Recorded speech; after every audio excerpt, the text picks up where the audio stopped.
Hey everyone, my name is Brittany and today I'm going to show you how to make the most delicious banana nut bread. I can't wait to share it with you, so let's get started. I'm going to start this recipe with a half a cup of melted butter. I've got a few little soft chunks here. I'm just going to give those a whisk to help them along. I've got 1 cup of mashed bananas, and if your bananas are not ripe, don't worry. Pop them in the microwave for like a minute and they'll be soft enough for you to mash up.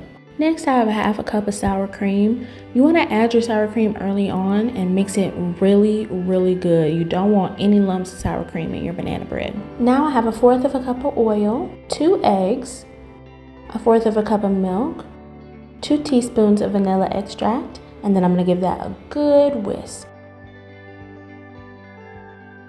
For my dry ingredients, I've got 1 cup of sugar, 1½ cups of all-purpose flour, 1 teaspoon of baking soda, 1 teaspoon of baking powder, a 1/2 teaspoon of salt, and then 1 cup of toasted walnuts. I'm going to give that a good mix, and then I have my loaf pan that I'm going to spray with a little bit of pan spray, and my oven is preheating to 350 degrees.